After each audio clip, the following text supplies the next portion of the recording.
تکبیر اللہ اکبر، نعرہ تکبیر اللہ اکبر، نعرہ رسالت یا رسول اللہ، نعرہ رسالت یا رسول اللہ، نعرہ حیدری نعرہ حیدری آواز بلند صلوات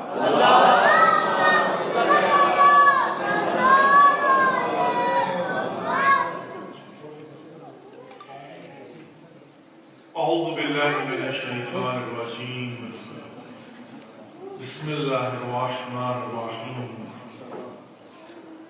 الحمد لله كما هو أحلو الحمد لله رب العالمين والصلاة والسلام على أشرف الأنبياء والمرسلين حبيبنا وحبيب إله العالمين سيدنا الممجد بشيرنا المسدد المصطفى الأمجد أبي القاسم محمد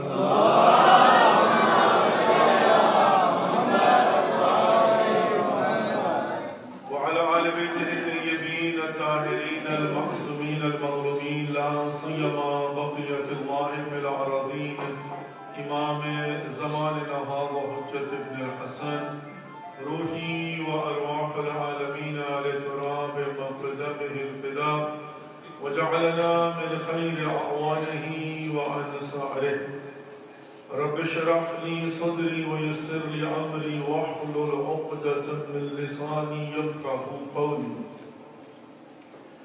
فقد قال الله سبحانه وتعالى في كتابه المجيد والفرقانه الحميد وقوله الحق وهو أصدق القائلين أعوذ بالله من الشيطان الرجيم بسم الله الرحمن الرحيم وإذ قالت الملائكة يا مريم إن الله اصطفاك وطهرك واصطفاك على نساء العالمين صلوات محمد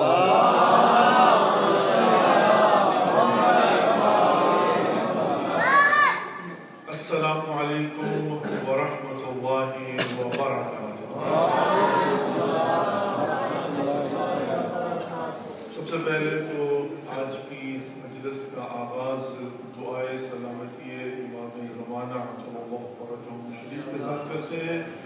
بسم اللہ الرحمن الرحیم اللہم کل ولیک الحجۃ ابن الحسن صلواتک علیہ وعلی آبائہ في هذه الساعة وفي كل ساعة وليا وحافظا وقائدا وناصرا ودليلا وعينا حتى تسكنه أرضك توبا وتمتعه فيها طويلا برحمتك يا أرحم الراحمين آمين يا رب العالمين صلوات محمد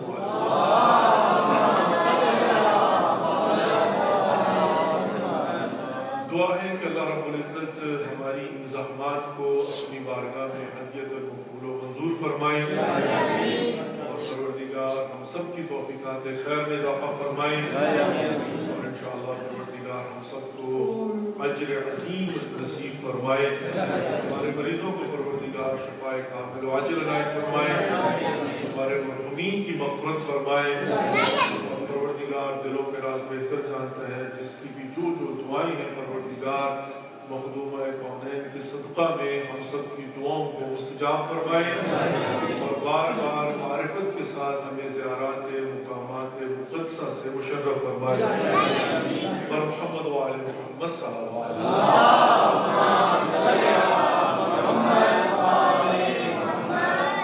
اگرچہ موسم سخت ہے اور سردی بھی ہے اور یقیناً انسان بحیثیت بشر جب لبادہ بشریت میں آیا ہے تو یہ موسم کی گرمی اور سردی یہ جو خارجی عوامل ہیں وہ اس پر اثر کرتے ہیں، لیکن محبت محمد و آل محمد کی گرمی وہ گرمی ہے جو کسی سردی کو سردی رہنے نہیں دیتی۔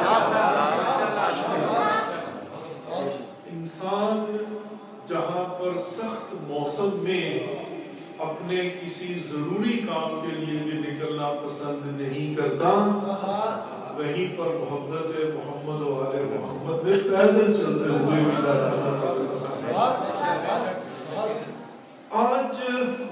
مخدومہ کونین کی مجلس کے سلسلہ میں جمع ہوئے ہیں کہ جس کا تعارف قرآن سے لے کر 12ویں حجت تک بار بار کروایا گیا.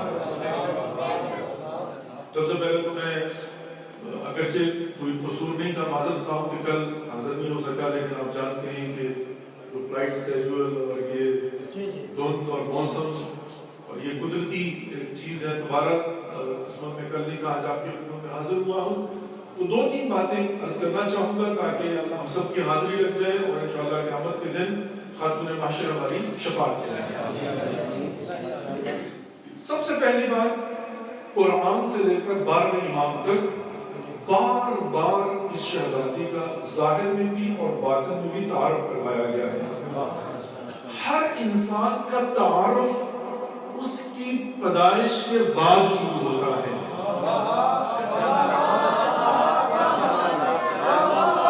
ہر انسان کا تعارف اس کی پیدائش کے بعد شروع ہوتا ہے. کہاں پیدا ہوا، کس کے گھر پیدا ہوا، کس کا بیٹا ہے، کس والدہ کون ہے، خاندان کیا ہے، یہ تو بعد کے معاملات ہیں نا. لیکن جس شہزادی کا ذکر کرنے کے لیے آج ہم یہاں پر جمع ہوئے ہیں وہ ہے کہ جس کا تعارف پروردگار نے آدم کی خلقت سے پہلے کرایا.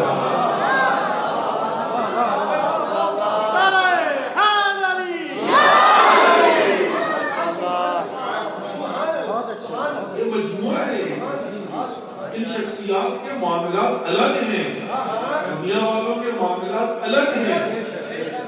اختلاف اپنی جگہ پر، مشترکات کو اگر آپ دیکھ لیں. اب یہ ہے کون، ان کا تعارف وہاں سے شروع کرتا ہوں. سورہ بقرہ کے اندر ہے وَإِذْ قَالَ رَبُّكَ لِلْمَلَائِكَةِ إِنِّي جَاعِلٌ فِي الْأَرْضِ خَلِيفَةً قَالُوا أَتَجْعَلُ فِيهَا مَن يَفْسِدُ فِيهَا وَيَسْفِكُ الدِّمَاءَ نَحْنُ نُسَبِّحُ بِحَمْدِكَ وَنُقَدِّسُ لَكَ قَالَ إِنِّي أَعْلَمُ مَا لَا تَعْلَمُونَ. اب یہ ایک مقدمہ ہے چھوٹا سا، زیادہ دیر میں اس کی ڈیٹیلز میں نہیں جاؤں گا، رکوں گا نہیں یہاں پر. جب تیرے پروردگار نے وَإِذْ قَالَ رَبُّكَ لِلْمَلَائِكَةِ، پروردگار نے ملائکہ کو یہ کہا إِنِّي جَاعِلٌ فِي الْأَرْضِ خَلِيفَةً، میں روئے زمین پر اپنا خلیفہ بنانے جا رہا ہوں. مجھے یہاں پر رکنا نہیں ہے، پہلا بنانے جا رہا ہوں. اور یہ فعل مضارع کے صیغے کا مطلب یہ ہوتا ہے کہ آج بھی میں بنا رہا ہوں اور آئندہ بھی میں بنا.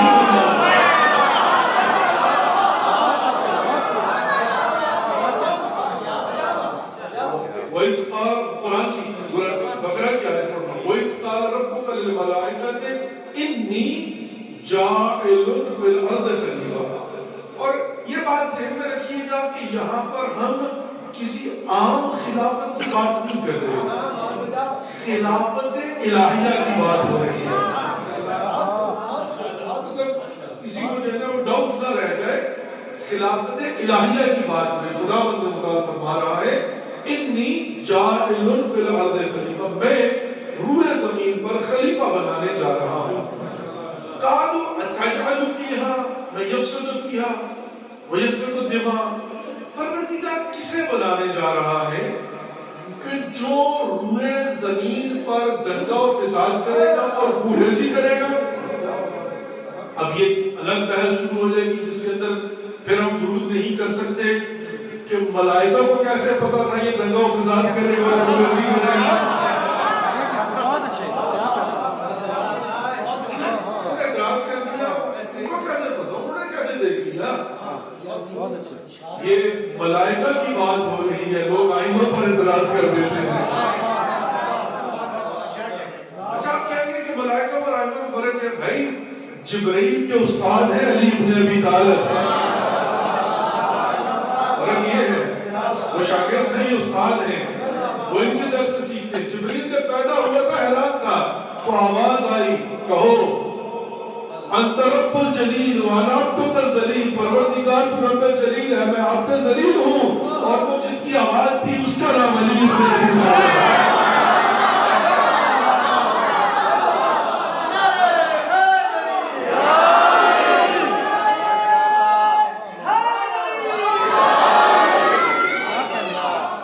جبریل کے استاد ہیں، ملائکہ بھی ان سے سیکھتے ہیں، اور جو شاگرد ہوں اگر وہ دیکھ سکتے ہیں قیامت تک کے حالات کو،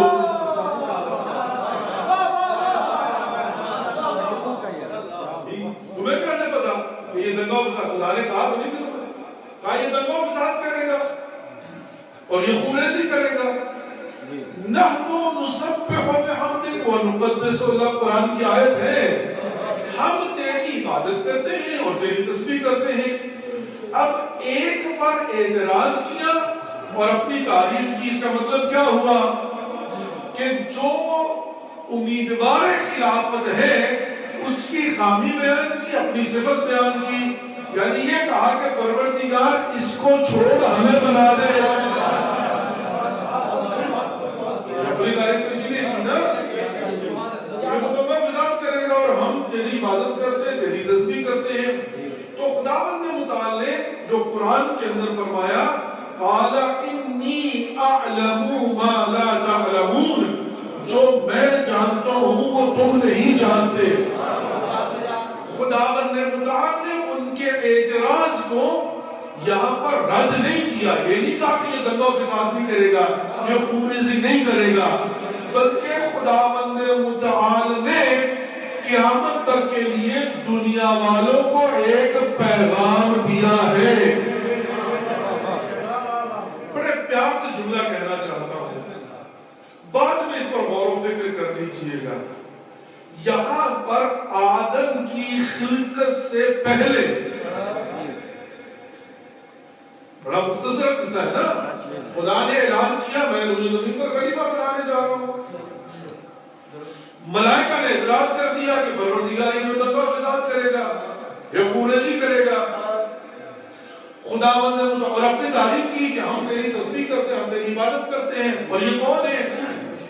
ملائکہ کون؟ معصوم ہے نا بھئی، ملائکہ کو کوئی گناہ تو نہیں کرتے نا، ان کے اندر مادہ گناہ ہی جو ہے، اور تسبیح کرتے ہیں نا پروردگار، تو غلط تو نہیں کہا انہوں نے نا، عبادت کرتے ہی نہیں کرتے، مطیع محض ہے نا پروردگار کے۔ یہ ساری صفات، اب اس پر میں پوری مجلس پڑھ سکتا ہوں لیکن مجھے آگے جانا ہے، یہ بات ذہن میں رکھیے گا۔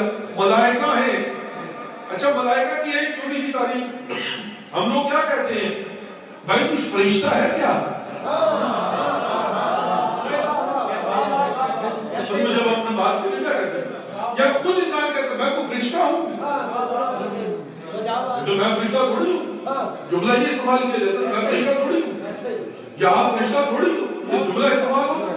یہ بات ذہن میں رکھنی آپ ہے کہ ملائکہ کی بات ہو رہی ہے، اور پروردگار نے ان ملائکہ کے اعتراض کو رد نہیں کیا، یہ نہیں کہا کہ تم جھوٹ بول رہے ہو، تم غلط کہہ رہے ہو، نہ اس پر رد کیا کہ یہ دنگا و فساد نہیں کرے گا اور خون ریزی نہیں کرے گا، یہ اس کو بھی رد نہیں کیا۔ ایک ہوتا ہے کہ اس بات کو رد نہ کرنا کہ وہ تسبیح کرتے ہیں یہ نہیں کرتے، یا عبادت کرتے ہیں یہ نہیں کرتے، نہیں، دونوں کو رد نہیں کیا، یعنی اس کو بھی قبول کر لیا کہ ہاں یہ دنگا و فساد کرے گا اور یہ خون ریزی کرے گا، اور اس کو بھی قبول کر دیا کہ تم عبادت کرتے ہو اور تم تسبیح پڑھتے ہو۔ یہ بات سمجھ میں آ گئی؟ اب یہ بات ذہن میں رکھیں کہ ملائکہ کی نظر میں یہ دنگا و فساد کرنے والا ہے، خون ریزی کرنے والا ہے، ہم عبادت گزار ہیں، ہم تسبیح کرنے والے ہیں، یعنی دوسرے معنوں میں ملائکہ کو غلط فہمی یہ تھی کہ ہم بہتر ہیں۔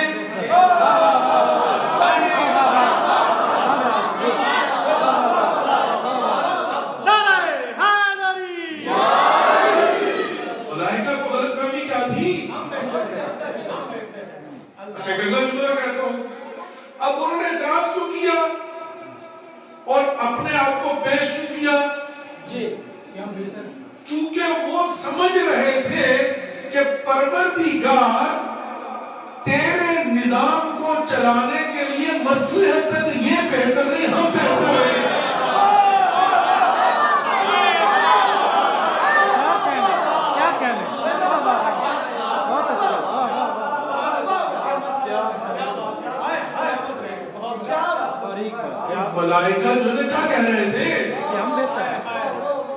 پروردگار تیرے نظام خلافت کو چلانے کے لیے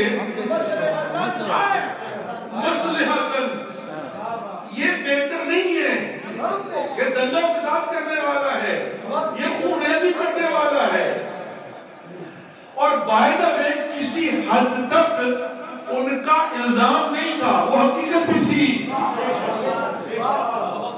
الزام نہیں تھا، حقیقت بھی تھی، اور یہ بھی حقیقت تھی کہ وہ تسبیح کرتے اور عبادت کرتے ہیں، ٹھیک ہو گیا۔ اب اللہ رب العزت یا تو یہ کہتا ہے کہ یہ دنگا فساد نہیں کرے گا، خون ریزی نہیں کرے گا، تاکہ یہ کہتا ہے تمہیں غلط فہمی ہوئی ہے، ایسا نہیں ہے، میں گواہی دیتا ہوں، یا خدا متعالی یہ کہتا ہے نہیں تم غلط کہہ رہے ہو، نہ تم تسبیح کرتے ہو، نہ تم عبادت کرتے ہو، تاکہ یہ پتہ چل جاتا ہے کہ اگر میں اس کو ہٹاؤں، اس کو نہ بناؤں تو تمہیں بنا دوں، تم سچے ہو نہیں۔ پروردگار نے تیسرا کام کیا، اس کا نتیجہ میں نہیں دوں گا، خود بیٹھ کر غور و فکر کیجیے، بعد میں کر لیجیے گا، جلدی تھوڑی ہے،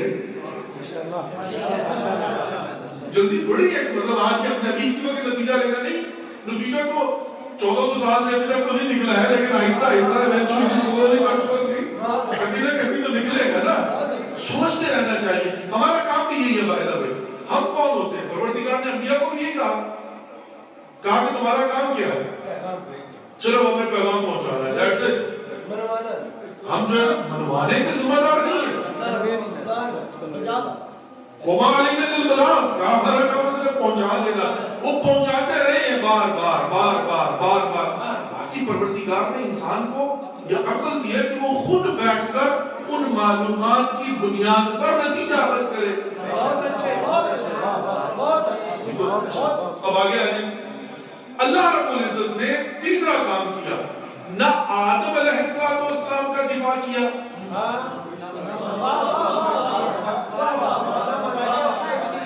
اور نہ ملائکہ کی بات کو رد کیا۔ تیسرا کام کیا کیا؟ کہ اعلم ما لا تعلمون، کہ تمہاری معلومات کے مطابق یہ باتیں ساری صحیح ہیں، لیکن پھر بھی خدا بھی میں ہوں اور یہ خلافت بھی میری خلافت ہے۔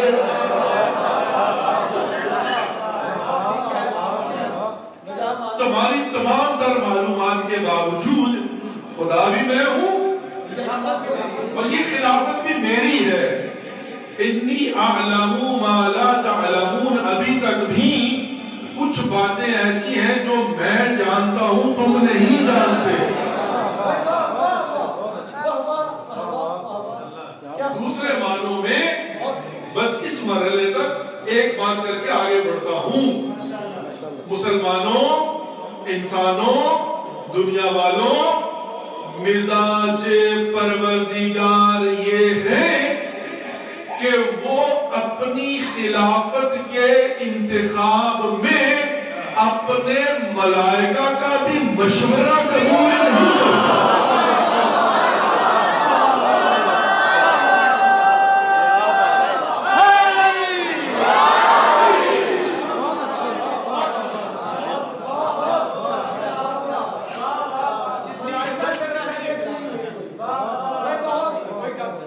پروردگار کا مزاج یہ ہے کہ وہ اپنی خلافت کے انتخاب کے لیے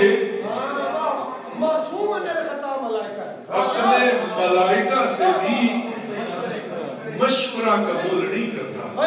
وہ کہتا ہے خدا، نتیجہ یہ نکلے گا نا کہ چاہے یہ دنگا و فساد کرے یا خون ریزی کرے، انتخاب میرا انتخاب ہے، تم کون ہوتے ہو؟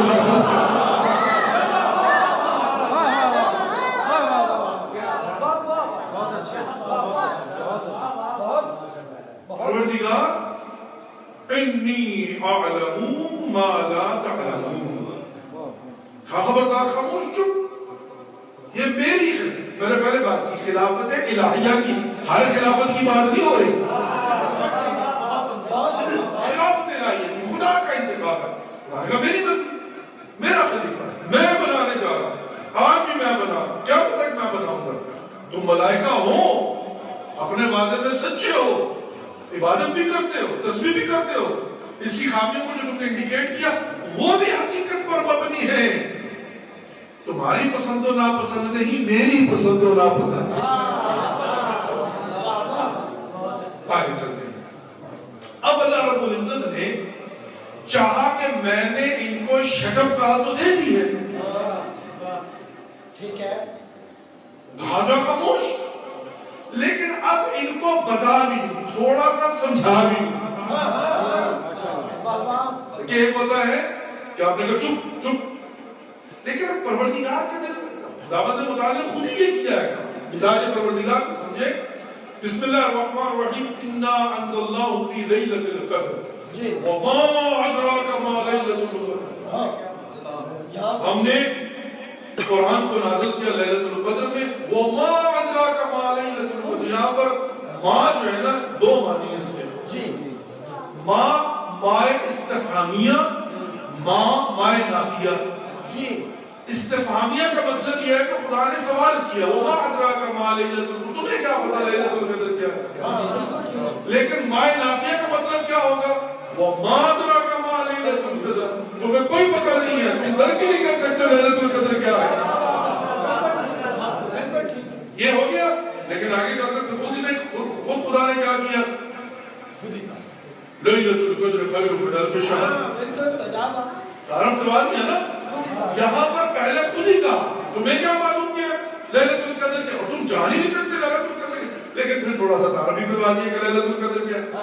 یہاں پر ملائکہ سے کہا انی اعلم ما لا تعلمون، تمہیں کیا پتا، چپ. لیکن پھر کہا نہیں، تھوڑا سا تمہیں سمجھا بھی دیتا ہوں کہ تم کیوں مستحق کے خلافت نہیں ہو. وعلم آدم الاسماء كلها ثم عرضهم على الملائكة قال انبئوني هؤلاء ان كنتم صادقين. کیا تمہارے امتحان لے لیتا ہوں. پروردگار نے اسماء جمع کسی نام، نیمز جمع ناموں. پروردگار نے ناموں کو جو ہے وہ آدم علیہ السلام کو علم دیا ناموں کا. وعلم آدم الاسماء كلها، حضرت آدم کو سکھایا، بتایا. ثم عرضهم على الملائکہ، پھر ان ناموں کو پروردگار نے ملائکہ کے سامنے پیش کے دکھایا. وقال انبئوني هؤلاء ان كنتم صادقين، کہا کہ اب جو ہے تم بتاؤ یہ کیا ہے، اگر تم اپنے کلیم میں سچے ہو. قال لا علم لنا الا ما علمتنا، پروردگار ہم کچھ نہیں جانتے، تو نہیں جانتے جتنا تم نے بتا دیا. دو تین سوالات ہیں سمپل سے. پہلی بات کہ پروردگار نے یہ نہیں ہو سکتا کہ حضرت آدم کو کچھ اور دکھایا ہو اور ملائکہ کو کچھ اور نہیں ہو سکتا. پروردگار نے کیا کی؟ اگر گرامر کو پڑھ لیں تو اس میں ثم عرضهم على الملائکہ، عرضهم جو ہے وہ زمین پلٹتی ہے کن کی طرف؟ ان اسماء کی طرف جن کو پروردگار نے سکھایا. وعلم آدم الاسماء كلها، ٹھیک ہو گیا، اسماء كلها. اب کیا ہوا کہ پروردگار نے ناموں کا جو ہے وہ علم دیا حضرت آدم کو اور پھر ان کو پیش کیا ملائکہ کے سامنے. انہوں نے کہا لا علم لنا الا ما علمتنا، پروردگار ہم نہیں جانتے، تو نہیں جانتے جتنا تم نے سکھا دیا. بھئی اگر اتنا ہی جانتے ہو جتنا پروردگار نے تمہیں سکھا دیا تو یہ خدا ہی تو تمہیں دکھا رہا ہے. بہت اچھی بتاؤ نا، باتیں کرنے والی اور سمپل سی بات ہے، وہ لکھے ہوئے پڑھ کے بتا دو پروردگار یہ ہے. اور مسئلہ کیا ہے؟ مسئلہ یہ تھا کہ پروردگار نے جو عقل ہے، جو استنباط کر سکتی ہے، وہ صرف انسان کو دی.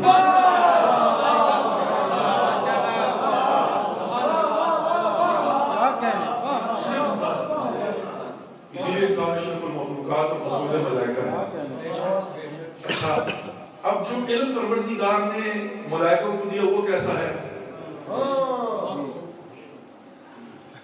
اس کو میں سمجھانے کے لیے یہ عرض کروں گا کہ جیسے آج انسان اور کمپیوٹر جو فیلڈ بہت کمپیوٹر جو ہے اس کے پاس علم ہے، وہ ہر چیز کا جواب دیتا ہے.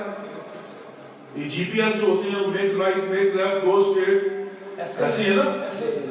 لیکن اس کو فیڈ کرنے والا انسان ہے. یہ اپنی مرضی سے نہیں بولتا, یہ اپنی مرضی سے معلومات نہیں دیتا. اگر اس میں لکھا ہوا ہے 2+2 = 4 تو وہ 4 ہی بتائے گا, کبھی 5 نہیں بتا سکتا. لیکن کسی بچے سے سوال کرو 2 ضرب 3 کتنے ہوتے ہیں, اس کی مرضی ہے, وہ کہے 10, وہ کہے 12. اس کی مرضی ہے نا, وہ غلطی کر سکتا ہے لیکن اپنی مرضی سے کہے گا نا, وہ کہے گا نہیں 13, 15, 14 جو بھی ہے. لیکن کمپیوٹر سے پوچھو جو فیڈ کر دیا گیا ہے ٹھیک ہو گیا. مسئلہ کیا تھا کہ معاملہ ہے خلافت الہیہ کا. پروردگار نے آسمان پہلے حضرت آدم کو دکھائے, پھر ملائکہ کے سامنے پیش کیے. اب پوچھا کالا قول یا ہؤلاء ان کنتم صادقین, پہلے تم بتاؤ یہ آسمان ہے, یہ خلافت الہیہ ہے, اگر تم اپنے کلیم میں سچے ہو, خلیفہ بننا چاہتے ہو تو بسم اللہ. ملائکہ نے آسمان کو دیکھا, آسمان ہے کیا کریں, حقیقت سے کیا تعارف ہے, آسمان ہے کیا کریں. بھائی میں ایک چھوٹی سی بات عرض کرتا چلوں, ان کا جو نالج ہے وہ اتنا ہی ہے کہ جب یہ سارے حدیثیں کسا کے نیچے اکٹھے ہوئے تھے نا,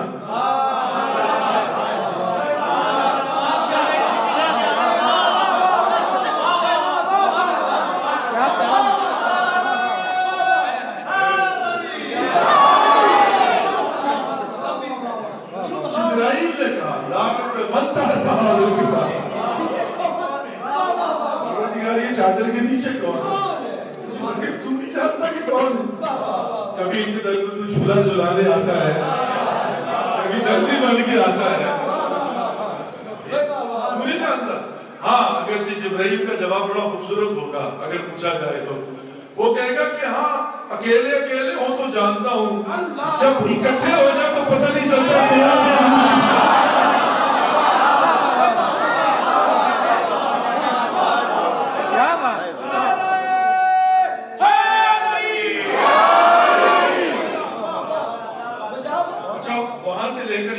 معاملہ ایک ہی ہے. اب ملائکہ کو کہا یہ اسماء ہے, لا علم لنا الا ما علمتنا, اتنا ہی جانتے ہیں, وہ دکھا دیا بس ٹھیک ہے, ہاں ہے, ٹھیک ہو گیا, ٹھیک ہے.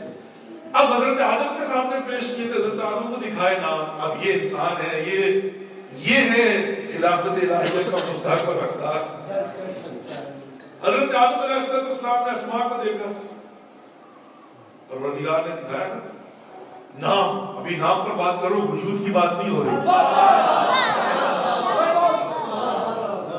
صرف نام, یہاں پر جو نام. فوراً حضرت آدم علیہ السلام نے اس خدا کی عطا کردہ عقل کے مطابق استنباط کیا. استنباط کیا. اگر انسان نے بیٹھ کر غور و فکر کرنا ہو تو خدا جانتا ہے یہی پر معاملہ ختم ہو جائے. غور و فکر کیا. آج خدا کرے کہ ہم بھی ایسے غور و فکر کریں, غور و فکر کیا, استنباط کیا. کہا کہ پروردگار نے جو اعلان خلافت کیا ہے روئے زمین پر, تو مجھے خلیفہ بنا کر بھیجنا ہے. کینڈیڈیٹ کو اس بات کا ہے نا, کیونکہ میں روئے زمین پر خلیفہ بنا کے بھیجنا, اور یہ اسماء پروردگار مجھے دکھا رہا ہے, سکھایا سمجھایا اور ملائکہ کو بھی پیش کیا. تو میری خلافت سے اس کا کوئی نہ کوئی کنیکشن تو ہے نا. ضروری ہے کہ اسماء دکھا دی اور سامنے خلافت الہیہ کا تاج ہے, کینڈیڈیسی ہے نا. اچھا پھر حضرت آدم نے سوچا ہوگا کہ بھئی یہ جو خلافت ہے یہ ہے کیا, مجھے روئے زمین پر جا کر خلیفۃ اللہ بننا ہے, یعنی اللہ کا تعارف کروانا ہے.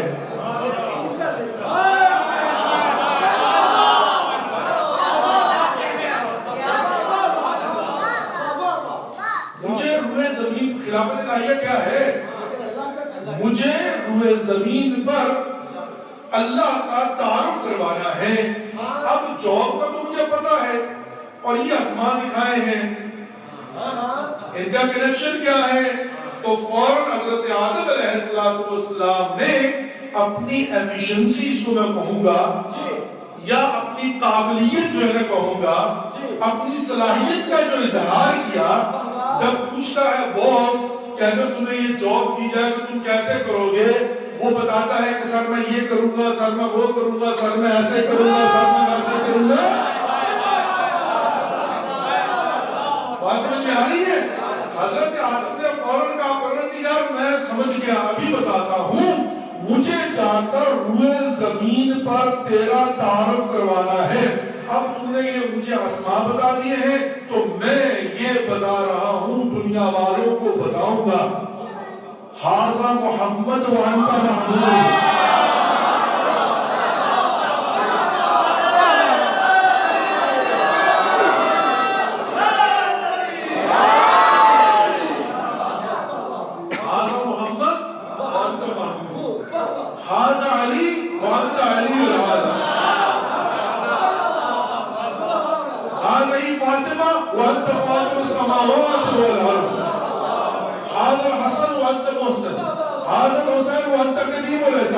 پروردگار بات سمجھ میں آ گئی, ان کا تعارف ان کو دکھایا تو نے اس لیے ہے کہ ان کو سمجھا کے تجھے سمجھانا ہے.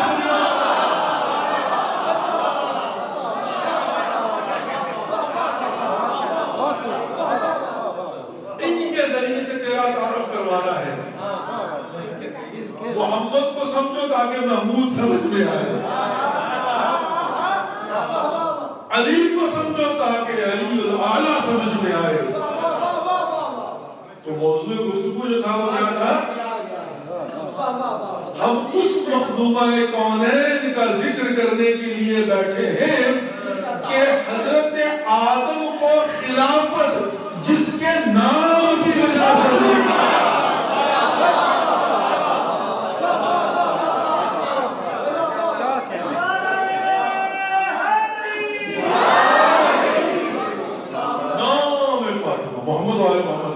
حضرت محمد مصطفیٰ صلی اللہ علیہ وسلم, مولا کائنات علی ابن ابی طالب علیہ السلام, فاطمہ الزہرا سلام اللہ, حسن مجتبی, حسین سید الشہداء علیہ السلام, ان کے ناموں کے صدقہ میں پروردگار نے حضرت آدم کو خلافت دی. سو کون شہزادی کہ جو ان ناموں میں سے ایک نام ہے جس کے وسیلے سے حضرت آدم کو خلافت ملی. اب آگے چلتے ہیں, اب آگے چلتے ہیں.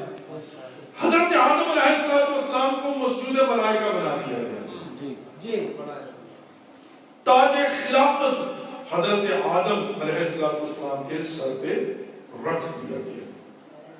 چھوڑتا ہوں اس لمبے مضمون کو جس میں شیطان, جس کا نام ابلیس تھا, جس نے انکار سجدہ کیا تھا اور پھر راندہ الہی ہوا. اگرچہ اس کا سٹیٹس صرف دو باتیں عرض کرتا چلوں. نمبر 1, اس کا سٹیٹس یہ تھا کہ یہ شیطان ابلیس جن ہو کر ملائکہ کی محفل میں بیٹھا ہوا تھا. 2, اتنا عبادت گزار تھا کہ اس کے متعلق مولا کائنات ارشاد فرماتے ہیں قد عبد اللہ 6000 عام من, وہ ہے کہ جس نے اللہ رب العزت کو 6000 سال پر محیط سجدہ کیا, عبادت کی. وہ معادری سنی من الدنیا و من الآخرہ, نہج البلاغہ کہتے ہیں قرآن قاسیہ میں مولا فرماتے ہیں مجھے یہ نہیں پتا کہ وہ 6000 سال دنیا کے یا آخرت کے ہیں. اگر آخرت کے ہوں تو کانا مقدار 50,000 سنہ, وہاں کا ایک دن یہاں کے 50,000 سال کے برابر ہے. اتنی عبادت کی اس نے. لیکن بہرحال یہاں پر آ کر اس نے کیا کیا, چونکہ جن تھا اس کے بعد کیا کانا خیر من ہو خلق النار و خلق من تھی, پروردگار کا فخر نکل یہاں سے. اچھا, اس نے ابا واستکبر وکانا من الکافرین, اس نے تکبر سے کام لیا اور کہا کہ نہیں کرتا سکتا. خیر اس موضوع کو جو ہے آگے بڑھتے ہیں. اب سارے معاملات سیٹل ہو گئے, دشمن کو بھی نکال دیا پروردگار نے جی فارغ کر دیا. آدم علیہ السلام کو تاج خلافت پہنا کر اشرف المخلوقات بنا کر بسم اللہ. کہاں پر؟ بہشت میں. بہشت عارضی، جنت عارضی اس کو کہتے ہیں. وہاں پر پروردگار نے کہا بسم اللہ، جو کھانا پینا کھاؤ، فلا تقربوا هذه الشجرة، اس کے قریب. ایک دن حضرت آدم علیہ السلام کے دل میں، اب یہ ہے وہ فضیلت، اس کو آپ کہہ سکتے ہیں بحیثیت انسان جو چاہے سوچ سکتا ہے، پابندی کوئی نہیں ہے. بہت ٹھیک ہے انسان بہت تو میں انسان. حضرت آدم علیہ السلام نے بھی جنت میں چلتے پھرتے جو ہے وہ ظاہر ہے، بلکہ یہاں تک ملتا ہے کہ ملائکہ جو ہیں وہ حضرت آدم کے سامنے نہیں آتے تھے. اچھا جہاں چلتے تھے پیچھے چلتے تھے. واہ واہ واہ واہ واہ خلیفۃ اللہ واہ واہ واہ. ملائکہ جہاں حضرت آدم تو پیچھے، حضرت آدم کہتے آگے آؤ، کہتے نہیں آنے چلتے.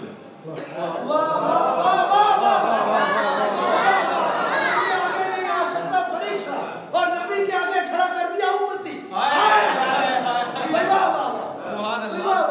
یہاں تک ان کی بات ہے، ہم اپنی بات کریں. ملائکہ آگے نہیں آتے تھے. حضرت آدم نے کہا تم نہیں آتے، کہا نہیں ہماری مجبوری. کہا کیوں؟ کہا آدم تیری صلب میں نور محمد ہے.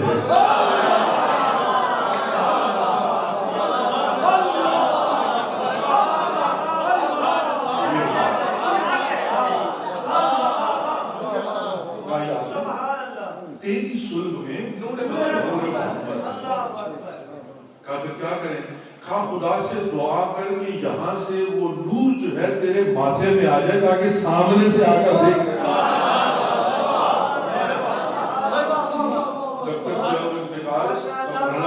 تب تک میں نا اگر یہاں ہوگا تو خیر رسول تو ہم نہیں آ سکیں گے آگے.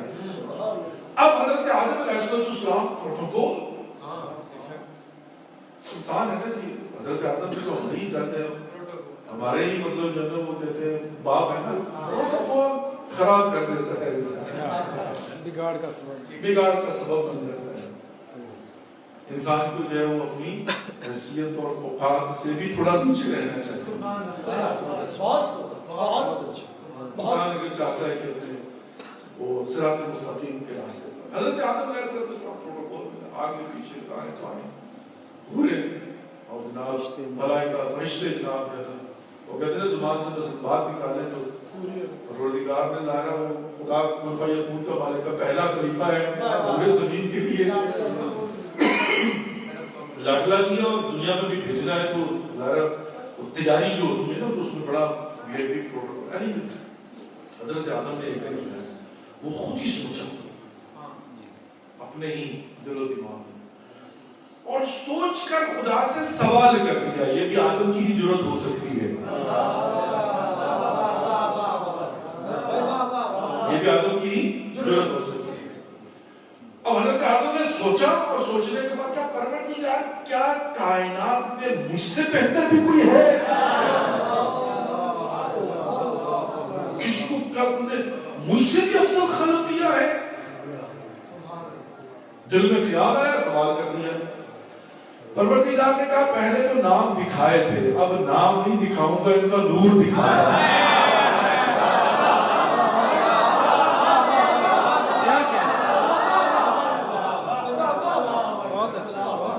اب پروردگار نے کیا کیا کہ جب حضرت آدم جا رہے تھے تو یکدم دائیں طرف جو ہے نا حضرت آدم کی نگاہ پڑی 5 انوار مقدسات، 5 انوار مقدسات. اور ظاہر ہے وہ 5 انوار مقدسات جلوے توجہ کی تو حضرت آدم علیہ السلام نے فوراً سوال کیا. اب ظاہر ہے جو جلوے توجہ کا مطلب کیا ہے؟ مطلب وہ ان کا روب دل میں بیٹھا، ان کی محبت دل میں بیٹھی.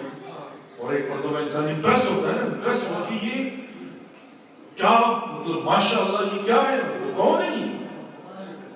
تو سوال کیا تھا تو خداوند متعال نے کہا کہ آدم سن، یہ محمد مصطفیٰ ہے، میرا نبی آخر زمان. اس کا مطلب کیا ہے؟ لولا لما خلقت الافلاک، کیا محمد اگر تجھے خلق نہ کرتا کائنات کی کوئی چیز خلق نہ کرتا. کہ وہ جو تخلیق کائنات ہے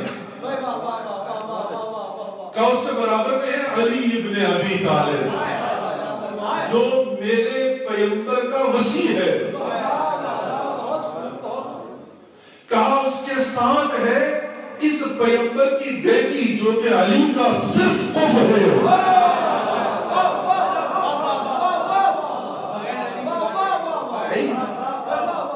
اور کہا یہ ہے حسن اور حسین سید شباب اہل جنہ ہیں.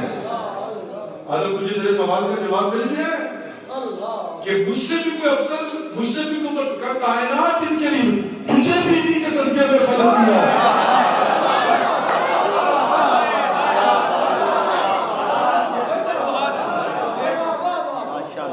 تجھے بھی انہی کے صدقے میں.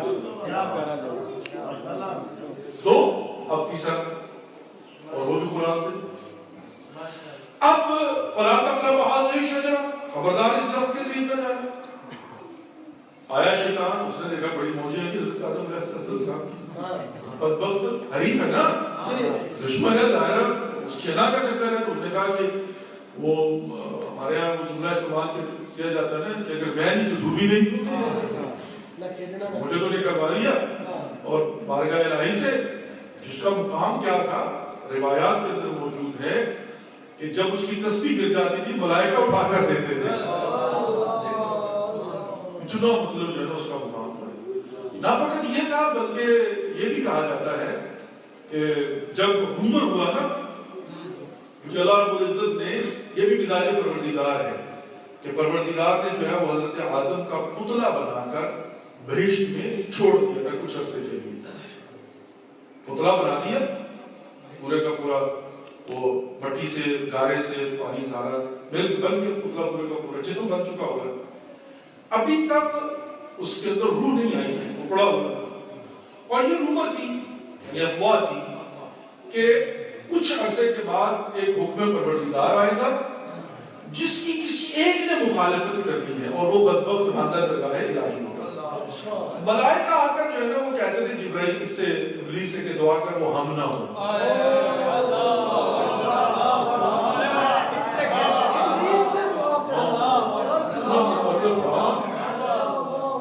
ملائکہ سے کہتے تھے ابلیس دعا کر کہ وہ ہم خدا کے حکم کی حکم مجبوری کرنے والے نہ. اور یہ دعا کرتا تھا دوسروں کی. یہ بھی تصور کی کہانی اسٹیج ہوگی ظالم کو اپنی آخرت کا پتہ نہیں ہوتا دوسروں کے لیے دعا کرتا ہے. اللہ نہ کرے. اچھا یہ جو مزاج ہے پروردگار کی چھوٹی سی بات کر کے آگے بڑھتا ہوں. یہ مزاج کیا ہے پروردگار کا کہ جو خدا بند مقام نے شروع میں کیا وہ آخر تک کہ مزاج کا مطلب ہی یہ ہوتا ہے جو چینج نہیں ہوتا. اور خدا تک پہنچنے کا بہترین وسیلہ بھی وہی ہو سکتے ہیں جو مزاج خدا کو جانتے ہیں. بالکل کوئی ولی خدا کتنا بڑا بھی کیوں نہ ہو در حقیقت کیا ہوتا ہے مزاج کو جاننے والا. یہ کوئی منحصر نہیں ہے ضروری نہیں مزاج کو سمجھنا ضروری. میں جلدی سے چھوٹی سی اور مثال دے کے آگے بڑھتا ہوں. حضرت یونس علیہ السلام کا واقعہ وہ دعا کر دی پروردگار یہ میری بات نہیں مانتے پر عذاب نازل کر دی. خدا نے کہا کہ ٹھیک ہے 4 شبے کو خود والے دن عذاب آ جائے. اب حضرت یونس نے بند کیا تالا لگایا نکل گیا بستی سے. اب جب گئے ان کو پتا ہے کہ خدا اپنے وعدے کی خلاف تھوڑی کرتا ہے. بدھ کا دن آیا اور یہ بھی جو بستی والے تھے بڑے مطلب بدبخت تھے. ہمیں کیا ہے وہ تو ہمیں بات کرو پرواہی کوئی نہیں. لیکن بدھ والے دن جب عذاب کے آثار نمودار ہوئے نہیں تو انہوں نے دیکھا ہے یہ تو سچی کہہ گیا تھا بدوا کر کے نبی خدا تھا تو یہ تو اللہ نے عذاب نازل کر دیا یہ عذاب آ رہا ہے. جب انہوں نے عذاب کو آتے دیکھا تو دوڑ کر گئے حضرت یونس کے خیر میں حضرت یونس تعالیٰ لگا کے جا چکے تھے. اب انہوں نے کیا کیا انہوں نے کہا کیا کریں تو ان کو کسی نے کہا کہ وہاں پر بستی میں 2 بزرگ رہتے ہیں جو مزاج خدا کو جانتے ہیں. یہ گئے ان کے پاس کہا بزرگو یہ عذاب نظر آ رہا ہے. کہا ہمیں نظر آ رہا ہے. کہا حضرت یونس کو گھر نہیں ملے وہ جا چکے. کہا ہمیں پتا ہے وہ جا چکے ہیں. کہا کیا کریں کیونکہ مزاج کو جانتے. کہا کہ خدا کی بارگاہ میں جب تک سکرات موت کی سختی شروع نہ ہو جائے توبہ کا دروازہ بند نہیں ہوتا.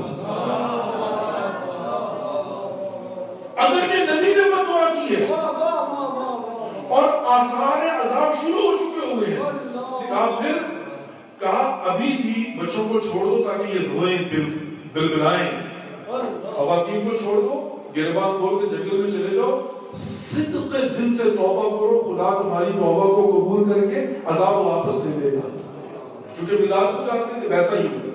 اچھا اب جو مزاج ہے خدا کا کیا ہے, بس یہاں سے حضرت آدم کا پتلا بنایا چھوڑ دیا,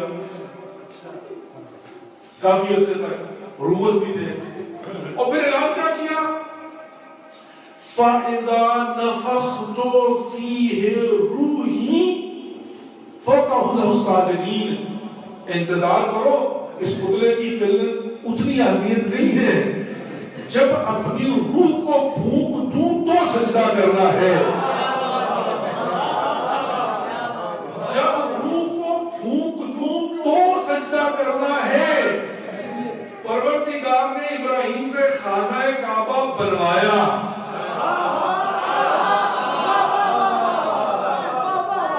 لیکن قبلہ نہیں بنایا. کیوں کہا انتظار کرو,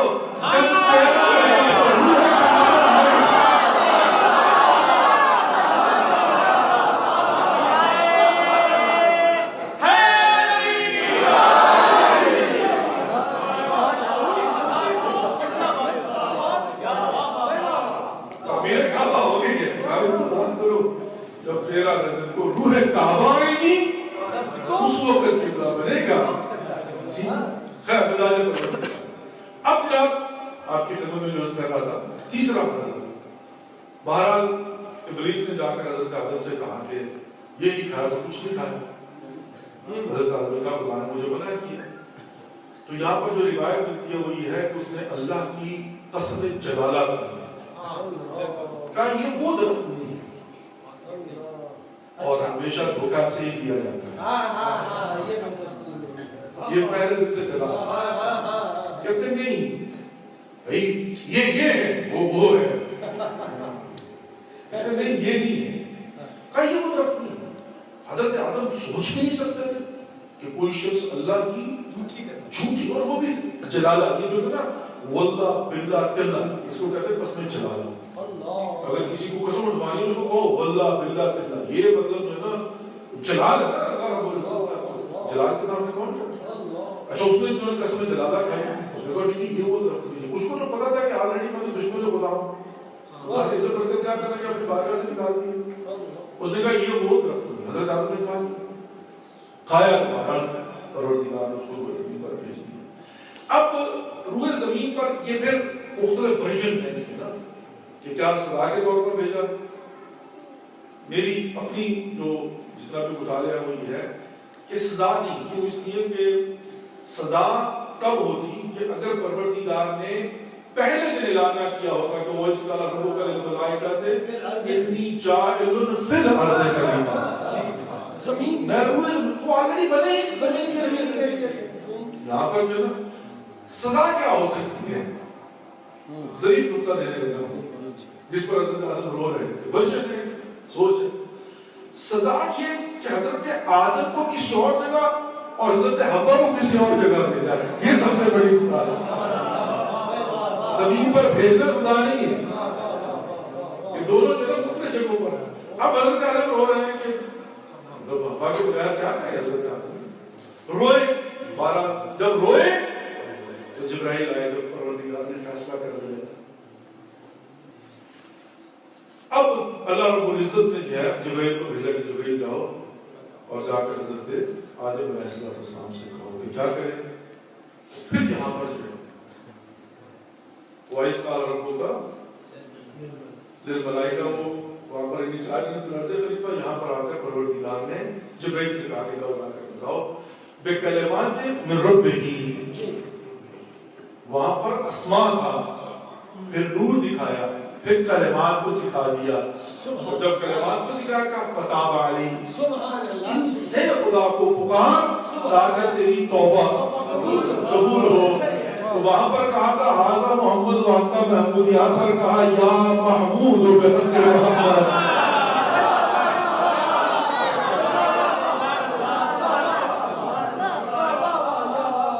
یا محمود و بحق محمد, یا پاک ہے یا فاطر السماوات بحق فاطمہ یا محسن بحق الحسن یا کریم الاحسان بحق حسین علیہ السلام. اب کہا کہ اے یا محمود بحق محمد علیہ دعا کو قبول فرما. اور پھر اس میں جو تیسرا نام ہے وہ سیدہ فاطمہ الزہرا صلی اللہ علیہ وسلم کہ جن کے صدقے سے پروردگار نے حضرت آدم کی اس دعا کو قبول کیا. اور بس قرآن کی بہت ساری آیات جس میں مخدومہ کونین کا تعارف کروایا پروردگار. قل لا اسألکم علیہ اجرا الا المودۃ فی القربى. اپنی طرف سے نہیں کہنا, تمام تر مورخین نے لکھا ہے. جاوید ترمذی کو اٹھا کر دیکھ لیجیے, اس نے لکھا, سیوطی نے لکھا, ابن کثیر نے لکھا, تمام تر مفسرین اور یہ حدیث کوٹ کرتے ہیں کہ جب قل لا اسألکم علیہ اجرا الا المودۃ فی القربى آیت نازل ہوئی تو سوال کیا, کہا یا رسول اللہ کون ہے کہ جن کی محبت کو پروردگار نے ہم پر واجب قرار دیا ہے؟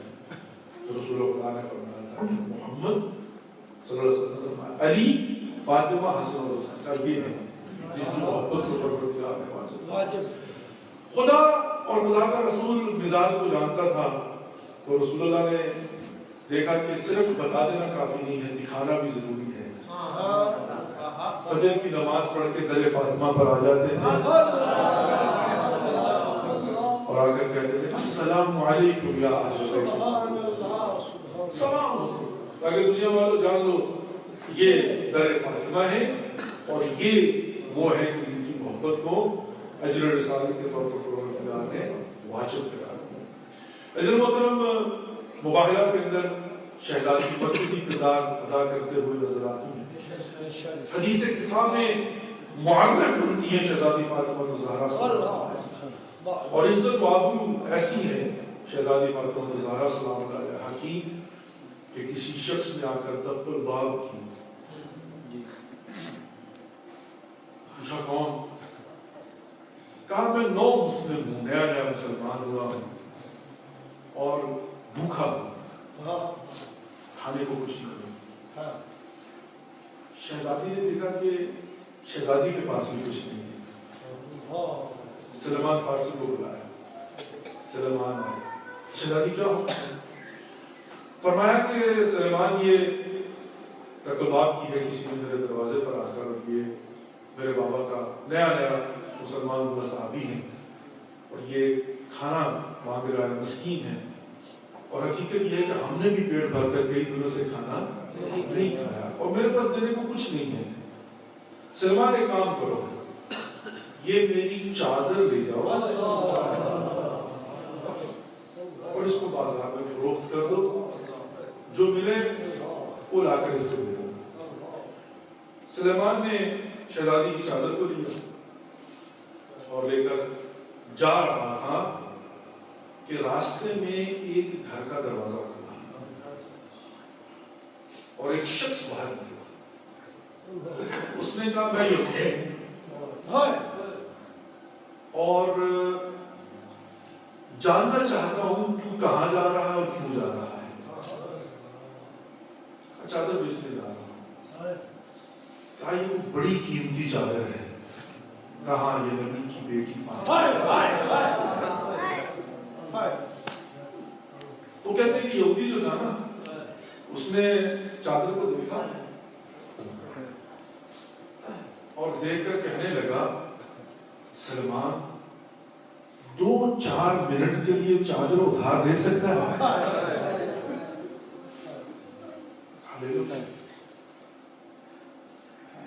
اس نے چادر لی اور لے کر گھر میں لے گا.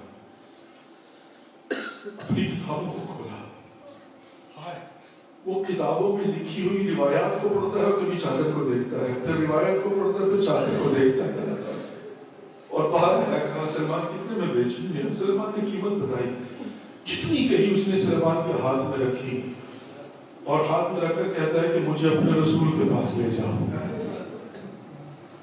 کہا کیا بات ہے؟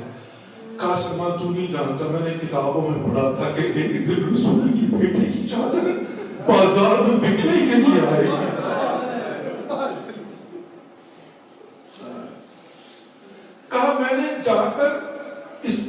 میک شور کر لیا ہے کہ یہ وہی چادر ہے جس کے متعلق لکھا ہوا ملتا ہے کہ ایک دن رسول کی بیٹی اس کی چادر کا مجھے یقین ہو گیا، چادر سیدہ کی عظمت کو سمجھ کا مجھے یقین ہو گیا یہ وہی آخری نبی ہے جس کی بیٹی کی یہ چادر ہے، مجھے رسول کے پاس لے جاؤ۔ آیا رسول اللہ کے پاس اور آ کر کہا یا رسول اللہ اشہد ان لا الہ الا اللہ واشہد انک محمد رسول اللہ، پروردگار میں گواہی دیتا ہوں کہ خدا کے سوا کوئی خدا نہیں اور تو خدا کا رسول ہے، میں نے کلمہ پڑھ لیا مسلمان ہو گیا۔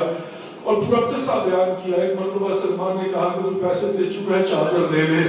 کہا سلمان کیسی باتیں کرتا ہے، جب میں یہودی تھا اس وقت بھی میں نے پیسے دیے تھے چادر نہیں خریدی تھی۔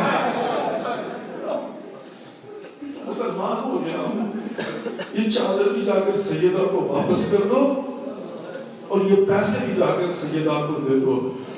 جس سیدہ کی چادر کی اہمیت یہ ہو، عزیز محترم دو چار جملے کہنا چاہتا ہوں۔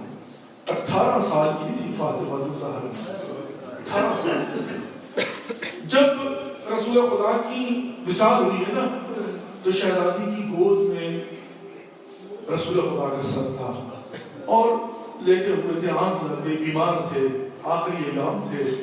کسی نے دخل باب کی، شہزادی نے کہا کون ہے؟ اجنبی نے جواب دیا کہ مجھے رسول اللہ کو ملنا ضروری کام ہے۔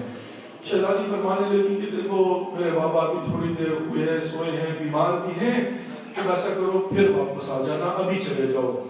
وہ چلا گیا۔ 3 مرتبہ ایسا ہوا کہ اس نے دخل باب کی اور شہزادی نے پوچھا کون؟ اس نے کہا مجھے رسول اللہ سے کام ہے، ضروری کام ہے، مجھے اجازت دیجیے تاکہ میں آ کر رسول خدا کی خدمت میں پیش ہو سکوں۔ اور شہزادی نے فرمایا کہ نہیں، ابھی میرے بابا کا جو ہے وہ تھوڑی دیر پہلے آنکھ لگی ہے، آرام کر رہے ہیں، بیمار ہیں، چلے جاؤ۔ جب تیسری مرتبہ اس نے دخل باب کی نا تو شہزادی کی آنکھوں میں آنسو آ گئے اور وہ رخسار پیغمبر پر گرے۔ رسول خدا نے آنکھیں کھولی، کہا بیٹی فاطمہ میری زندگی میں کیوں رو رہی ہو؟ تجھے کس نے رلایا ہے؟ کہا بابا عجیب ماجرا ہے، تو اجنبی ہے، بار بار دخل باب کرتا ہے، آپ سے ملنا چاہتا ہے، میں منع کرتی ہوں، واپس چلا جاتا ہے، پھر چلا آتا ہے۔ ایک مرتبہ رسول خدا نے آنکھیں کھولی، کہا بیٹی فاطمہ یہ تیرے در کی عظمت ہے، یہ ملک الموت ہے، یہ انبیاء سے اجازت نہیں دیتا۔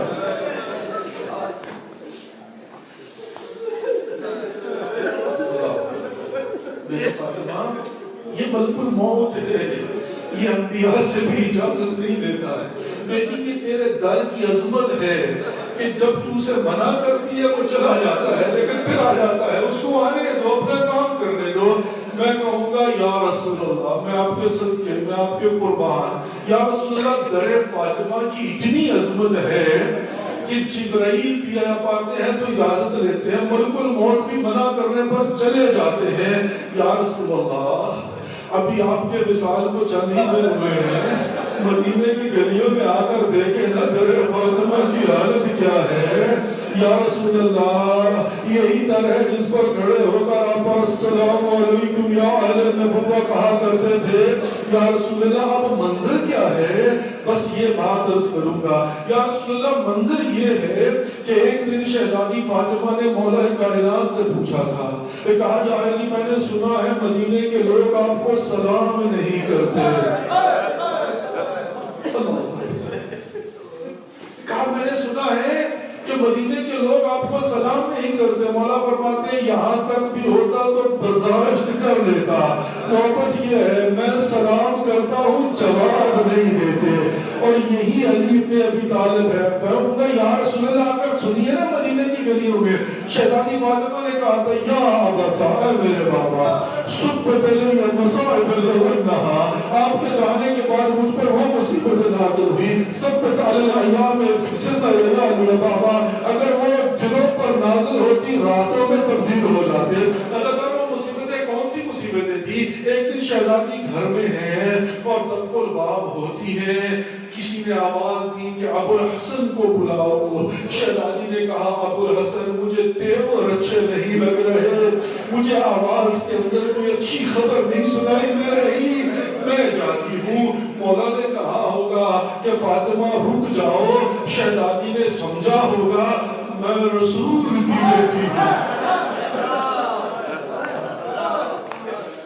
میں رسول کی بیٹی ہوں، میرا نام فاطمہ ہے۔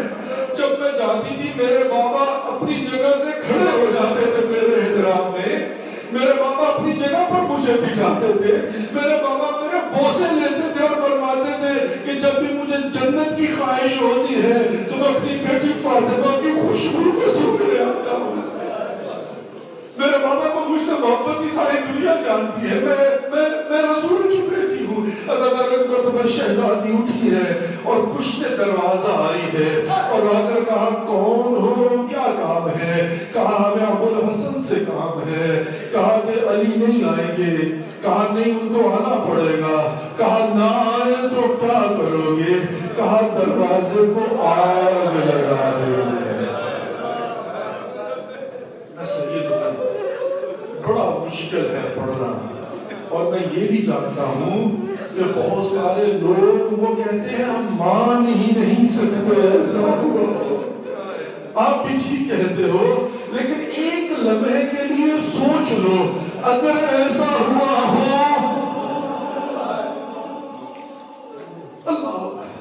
کہاں دروازے کو آگ لگا دیتے۔ شہزادی سوچ بھی نہیں سکتی تھی، شہزادی دیوار اور دروازے کے درمیان کھڑی تھی کہ شہزادی نے سنا کہ وہاں پر لکڑیاں اکٹھی کی جا رہی ہے، اور ایک مرتبہ بس عزاداروں بڑی ہمت سے جملے کہنا چاہتا ہوں کہ ایک مرتبہ آگ کو جلانے کی آواز آتی ہے، در فاطمہ کو جلا دیا جاتا ہے، اور ایک شخص ہے جو آگے بڑھ کر غصے کی حالت میں اپنے پاؤں کی ٹھوکر دروازے پر مارتا ہے۔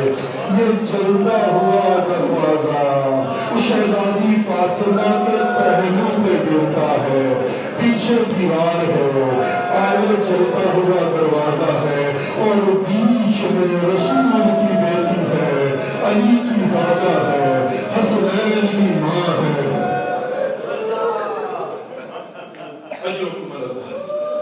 در دیوار کے درمیان، اور یہ دروازہ گرا ہے شہزادی کے پہلو پر، اور دروازے میں بڑے موٹے موٹے لوہے کے تیر تھے۔ کیا مجھے یہ پڑھنے کی ضرورت ہے کہ جب لکڑی کو آگ لگتی ہے وہ تو جل جاتی ہے، جب لوہے کو آگ لگتی ہے وہ کیا ہوتا ہے؟ وہ گرم ہو جاتا ہے نا۔ یہ جلتا ہوا لوہے کا تیر شہزادی کے پہلو میں لگا، اور ایک آواز بلند ہوئی، یا فضا علیہ علیہ، فضا جلدی کرو میرا محسن شہید ہو گیا۔ نہیں پڑھ سکتا، ہمت نہیں ہے، دو جملے کہنا چاہتا ہوں بس۔ ایک مرتبہ شہزادی بے ہوش ہو کر گری ہے، اور مولا کائنات علی ابن ابی طالب کو گرفتار کر لیا گیا ہے۔ میرے بھائیاں راستے میں مجھ سے پوچھ رہے تھے، کہتے ہیں ایک سوال ہے جو بار بار میرے ذہن میں اٹھتا ہے، کہا کہ کیا واقع علی کی گردن میں رسی ڈالی گئی؟ میں کوئی جواب نہیں دے سکا، میں نے کہا چھوڑو، بس اتنا جانتا ہوں کہ گرفتار کر کے لے جایا گیا ہے۔ علی پکڑ کر لے گئے تھے علی کو، اور لے گئے دربار میں۔ شہزادی فاطمہ الزہرا سلام اللہ علیہا کو ہوش آتا ہے، ابھی پکڑ کر جب باہر نکالا ہے نا تو شہزادی نئی ہاتھ علی کے دامن میں ڈال رہی ہے۔ شہزادی نے دامن میں ہاتھ ڈالا، کہا کہ میں علی کو نہیں جانے دوں گی۔ اب ادھر سے مولا کائنات کو پکڑا ہوا ہے، ادھر سے نحیف ہاتھ ہے شہزادی کا جس نے اپنے نحیف ہاتھ سے علی کی دامن کو پکڑا ہوا ہے۔ بس عزیزانو یہ بڑے خطرناک جملے ہیں، دو ہی جملے ہیں صرف، بس اللہ جانے، خدا کرے ہمارے زمانے کے امام بھی خون کے آنسو روتے ہیں، ہمارے مجتہدین ایام فاطمیہ میں سروں سے عوامے اتار کر ننگے پاؤں نکل آتے ہیں، سادات کو چین نہیں ہوتا، زمین پر بیٹھ کر مجلسیں سنتے ہیں، کہتے ہیں باقی محرم اپنی جگہ پر ایام فاطمیہ کی اپنی اہمیت ہے، اور وہ کیا ہے کہ جب شہزادی نے اپنا ہاتھ ڈالا نا، عزیزانو میں بڑے احتیاط اور ادب کے ساتھ پڑھنا چاہتا ہوں، تاریخ کے جملے ہیں، کہتے ہیں کہ ایک مرتبہ شہزادی کا ہاتھ چھڑوانے کے لیے، خدا قبول فرمائے، میں کربلا سے آیا ہوں اور کربلا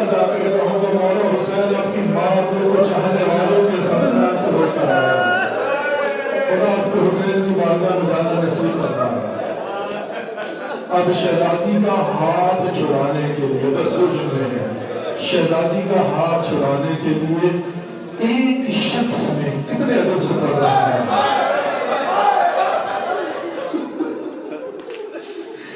ایک شخص نے تازیانہ نکالا ہے اور اس تازیانے سے شہزادی کے ہاتھ پر وہ ظلم کیا ہے کہ شہزادی دامن کو پکڑے نہیں رکھ سکی، شہزادی کے ہاتھ سے دامن چھوٹ گیا ہے اور یہ مولا کائنات کو لے کر گئے ہیں مسجد میں دربار میں اور شہزادی پھر گر گئی ہے۔ جب دوبارہ شہزادی کو ہوش آیا نا تو ایک مرتبہ شہزادی نے پوچھا ابوالحسن کہاں ہے؟ کہا مسجد میں لے گئے ہیں اور جو مطالبہ تھا وہ پورا کروانا چاہتے ہیں۔ ایک مرتبہ شہزادی کہتی اچھا ایسا ہے تو میں ابھی جاتی ہوں اپنے بابا کی قبر پہ اور اپنے بالوں کو کھول کے اپنے بابا کی قبر پر دعا کروں گی، پروردگار جنہوں نے یہ ظلم کیا ہے بس اتنا کہنا تھا۔ شہزادی دو قدم آگے بڑھی ہے اور ادھر سے مسجد کے دو دیوار ہلنا شروع ہوئے ہیں۔ میرے مولا علی سمجھ گئے ہیں کہا سلیمان یہ ماجرا کیا ہے؟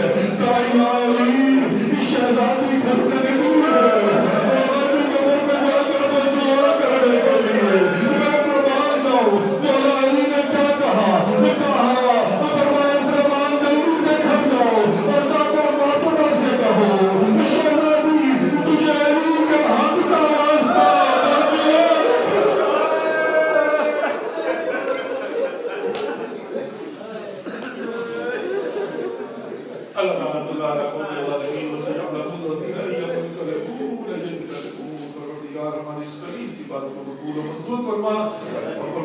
ہم سب کی توفیقات کے خیر میں اضافہ فرما، ہماری دعاؤں کو مستجاب فرما اور زمانے کے امام حجت ابن حسن العسکری کا جلد از جلد ظہور فرما۔ ربنا تقبل منا انک انت السمیع العلیم برحمتک یا ارحم الراحمین۔